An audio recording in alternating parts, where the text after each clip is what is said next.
So,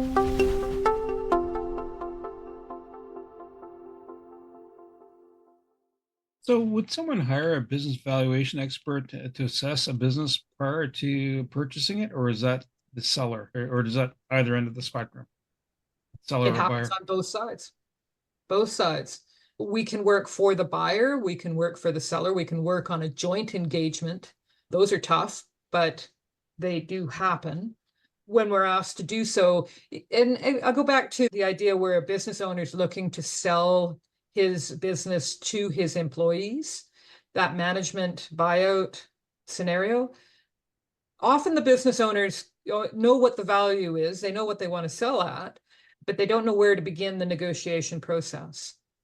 And they have the sense that their employees are not going to believe them, whatever the number is. And the other side is true as well, where the buyers look at this and they say, they're often employees, but not always. They'll say, I want to buy this thing, but I don't think that that's quite what it's worth. And we'll work for them. So we do both sides of that. In terms of joint engagements where we're hired by both sides of that transaction, we just make it a joint agreement and we make sure that everybody knows all the information at the same time. Would you run into any conflicts if, let's say, I am the buyer and I Okay. hire you, the Yep. business evaluator, Yep. and you obviously come up to the seller's establishment and say, "Hi, I'm here to evaluate your business." In that process, does that provide me an unfair advantage then in the negotiation of the purchase of the business? So it's an interesting question. And I guess my answer would be that the buyer is going to discover this information in the due diligence process.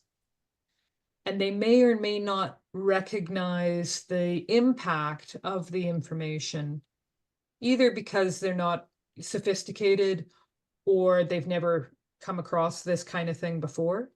The business or the seller generally won't release that kind of information until he's got a letter of intent or a deposit on the purchase price.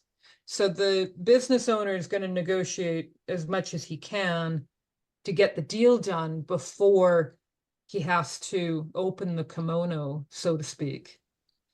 The business buyer is wise to put a due diligence clause on his side of the ledger so that he doesn't get surprised before the deal gets done. Okay, I understand that. Does that answer your question, Bernie?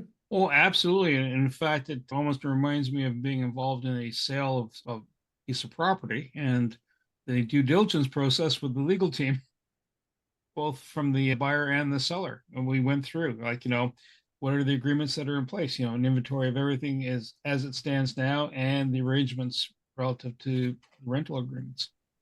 Right. That wasn't by any chance the medical center on Montreal Road, was it? No, not at all. Not at all. No, no, not at all. Yeah. So many things, That's so many things, interesting. so many things learned over time. So that's just, yeah. Right.